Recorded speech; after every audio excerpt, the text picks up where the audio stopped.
All right. Vorpal Derringer writes one, two, three. He writes 4 questions. All right, so we'll start with the first. It's a good place to start. Is there a genre of comics you love that doesn't seem popular, and vice versa? One you think is overrated or overexposed that you don't like? Yeah, as far as a comic that I love that other people don't necessarily seem to dig on the most, crime comics. I love crime comics, both real life and fictional. I think that crime comics are awesome. So stuff by Ed Brubaker is some of my absolute favorite comics out there. It sells okay, but obviously superheroes are the dominant sort of genre within comics, not crime. But that's my favorite. That might be my overall favorite. It might be. It's way up there, and I wish it was more popular. And the flip side of that coin, what am I not too into that seems to be popular? I would say that, like, at least within the mainstream comic book reading populace, crossovers and all their tie-ins seem to be popular. I'm not a big fan of that. I feel like that's the industry cannibalizing itself. I think that that's catering just to existing readers, and it makes it very difficult for new readers to jump in when you do a lot of that. I think it interrupts the flow of ongoing storylines, and it's just making people spend too much money on something that's already pretty damn expensive. I don't think that the cost-benefit ratio of your average comic book it's pretty out of whack. Let's see. He says, oh, I got too into his next question. What is your take on large crossover events like Secret Wars, Civil War, Infinite Crisis, etc.? And do you think there's a company that handles them better overall? Yeah, so as I was just saying, I think that crossovers are slowly killing the industry. I think that it can be fun, but I think that having big crossovers even once a year is too much. It's a short-term little boost to your sales, but the net result over time is you're losing your audience. You absolutely are. If you interrupt their favorite comic book, if they're reading Hulk, and after like 3 issues into the story, he has to, spend 3 issues on a crossover, people don't like that. They don't. And then there's all the tie-ins, so that if you want to read the complete story, you have to get the crossover, you have to get the tie-ins. No, forget it. Is there a company that does it well? Not really, but I think that Marvel is doing it the worst. They're doing 2 to 3 sort of crossover type events a year at this point. They're doing way too much. So if we're just looking at the big companies, I guess DC is doing a better job. I am not a fan. I'm just sort of worried because some of the characters that I love, I worry about them sort of getting hurt if the company gets hurt. Like, I don't think they're going away, but I think that Marvel and DC could, especially Marvel right now, could be managing their characters better. There are good stories that I enjoy reading every month, but the overall direction of the companies I'm not a fan of. Okay, my cat ran by, so I paused for a moment, but I also realized I'm taking too long. I'm going to start speeding up these answers. Vorpal Derringer asks, is there a character that I love that isn't popular and vice versa, one that you dislike that is popular? As I said before, I like Darkhawk, I like Speedball. They're not popular. A character that I dislike that's popular, I don't know, dislike isn't quite the right word for it, but I do find Punisher slightly problematic these days as a lead character. I think that he works best right now as a supporting character or a guest star in a title like Daredevil or Spider-Man, to contrast their morality and their goals. I think that that's interesting. Punisher is, in and of himself, not necessarily the most interesting character, and I do think that it's problematic these days when we have so much gun violence. I mean, that's a fact. To sort of make a a lead character in a solo book, one that does nothing other than shoot criminals. I don't know. It's a little one note for me. I did love him growing up as a teenager. So if that turns me into a hypocrite, you can accuse me of that. I guess that's fair. I feel like he's best used as a supporting character, which he originally sort of was, and I think that's where he works best. We'll see. Maybe some writer will come along and prove me wrong and find new depths in that character that just haven't been explored yet.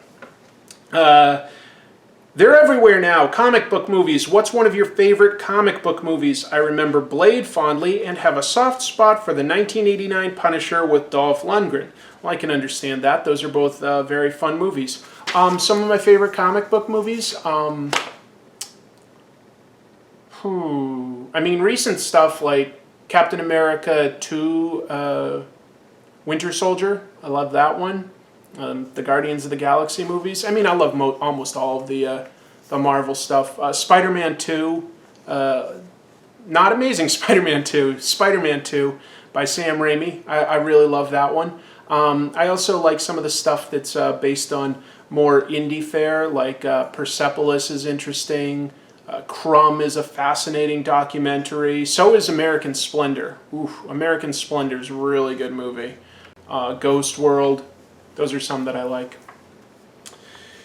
And finally, I find that the Punisher's stories are more entertaining than his inspiration, Mac Bolan, aka the Executioner.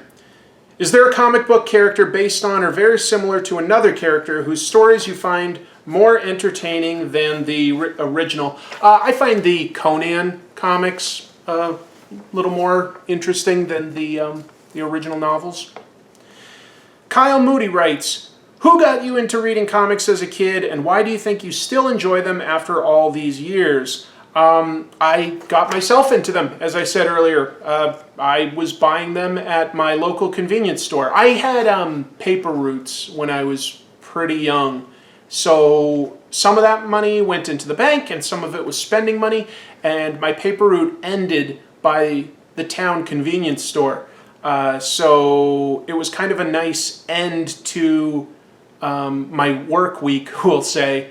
After I collected all that money, I would pick up a few comic books and maybe like a candy bar or something. So I got myself into them. Although I did have a friend in 3rd grade that was always ahead of the curve in what he was into, and he was into comic books. So that helped a little. I was a couple years later that I finally got into them, but we were able to talk about that stuff. That was fun. Kyle asks, favorite DC or Marvel story arc? I would say one of my favorites is the Dark Angel storyline in Uncanny X-Factor by Rick Remender, who I mentioned earlier. I think that storyline is amazing. In fact, his whole Uncanny X-Factor run is really fantastic because it has a beginning, middle, and end. Like, even though characters like Wolverine and Deadpool have continued on since then, they found a measure of change by the end. They start out that comic book as a team with a specific goal, and by the end, well, I don't want to give it away, but they've made a decision based on what their original goal was, and they've all changed slightly. So I really recommend that one. That's one of my favorites. Drew is here. Writes, I have 2 questions. What is your favorite run of Fantastic Four? What is your favorite X-Men story? My favorite Fantastic Four, it has to be the Stan Lee, Jack Kirby collaboration on those early issues. It was a long run. They created so many memorable characters, everything from the Inhumans to Silver Surfer, the Negative Zone, just all the staples of Fantastic Four. It's pretty fantastic. It holds up very, very well. Ben Grimm, the Thing, is a really interesting character in their books. I should say, though, that I also liked Walt Simonson's run. If you've never read that, he wrote and drew that comic for a while. That's a really crazy run. And Jonathan Hickman had a really interesting run that set up, then he wrote the Avengers books for a number of years, and that led into Secret Wars from, like a year ago, and sort of rebooted everything. That all started in Jonathan Hickman's Fantastic Four run. And he'd asked, what is my favorite X-Men story? Probably the Dark Phoenix saga. That was definitely Chris Claremont and John Byrne at their absolute height, in my opinion. So I think that hit some real emotional highs. It's a lot of fun and tragic at the same time. It was really exciting as a kid, and I think it holds up really, really well. It holds up really well. Tercio Arago Brillante Filho, I'm sorry if I mispronounced your name. He writes, greetings from Brazil. What do you think of J.M. Straczynski? You know what? I'm not much of a fan of J. Michael Straczynski. In fact, I'm not overly familiar with all of his work. Let me say that. So maybe he's written something fantastic that I have yet to read.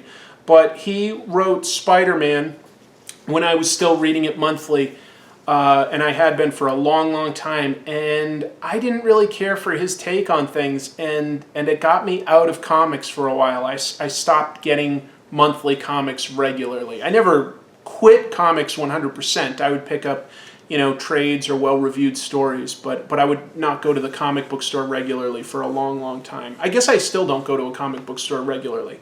And his Spider-Man got me out. I mean, he had storylines like that Peter Parker's girlfriend, Gwen Stacy, had sex with the Green Goblin, and so, Peter meets his grown-up kids that were artificially aged. I didn't like that.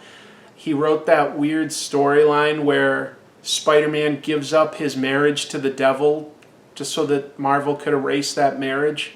It doesn't make any sense. It's not for me. Sorry, I'm not a fan.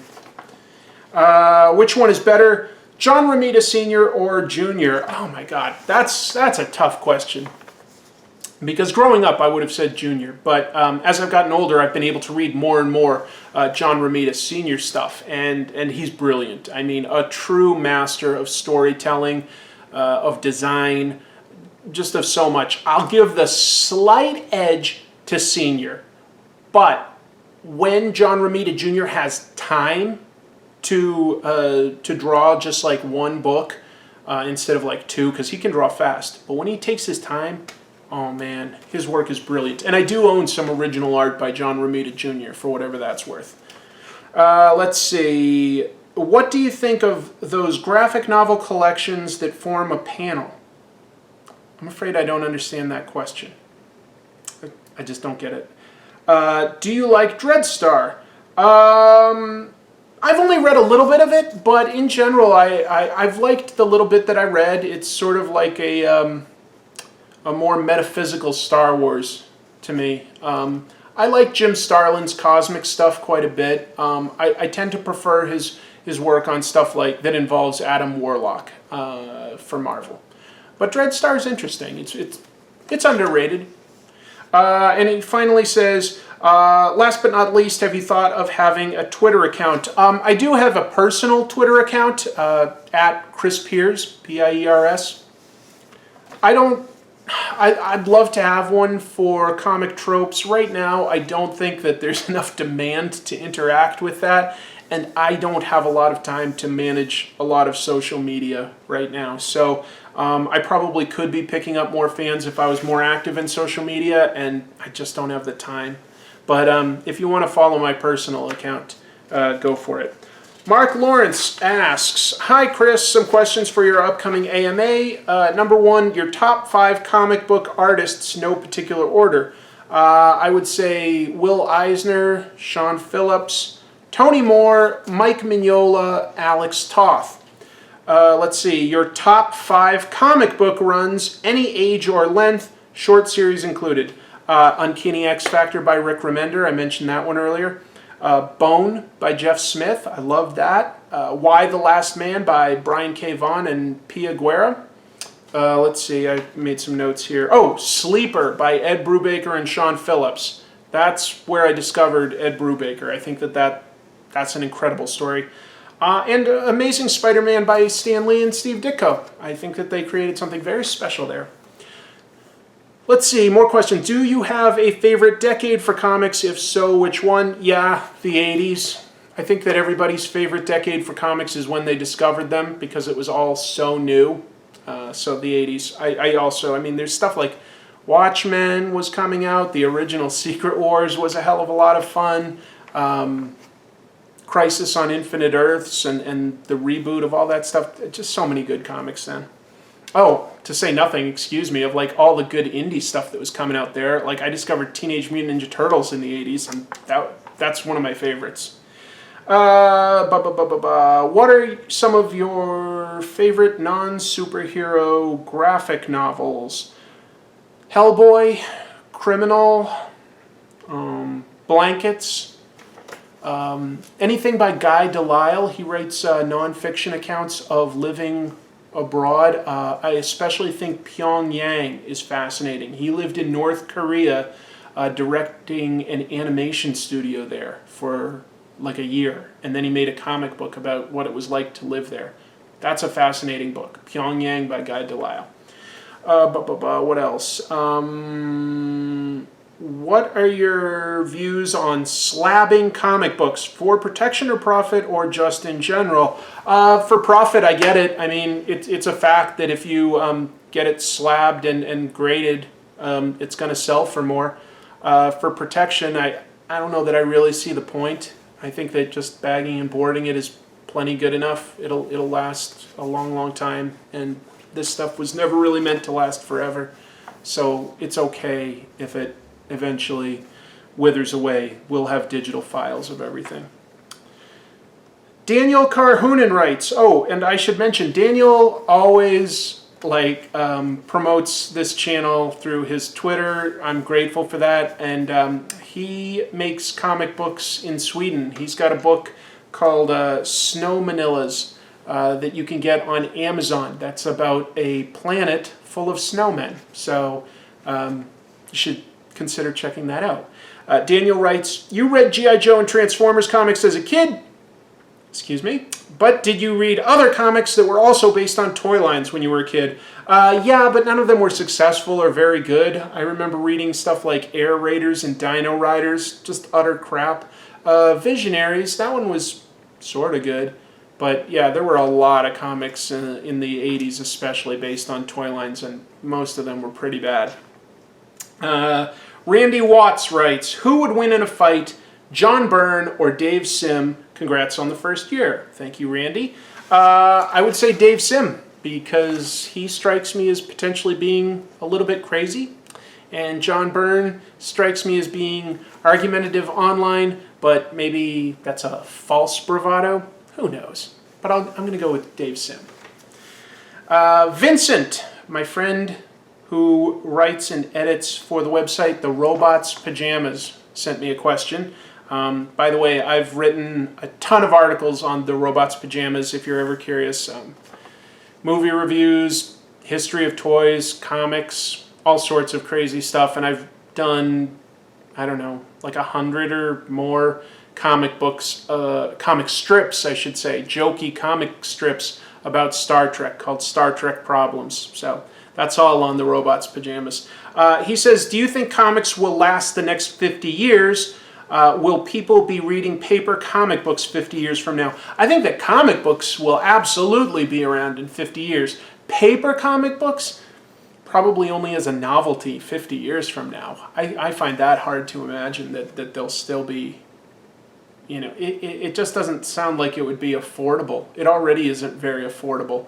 And I think that this stuff was designed to be disposable to a degree. That doesn't mean that you can't write something excellent with it.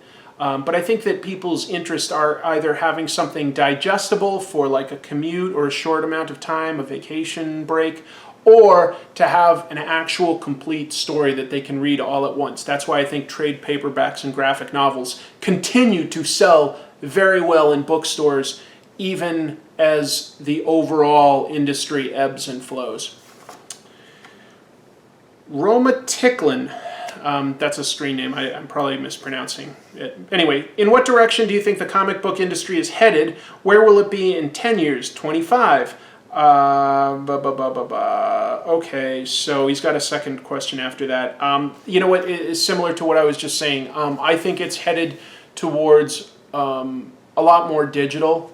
I think that, I think that if they can make it even more affordable, it's already pretty easy to read digital comics, past, present, certainly moving into the future.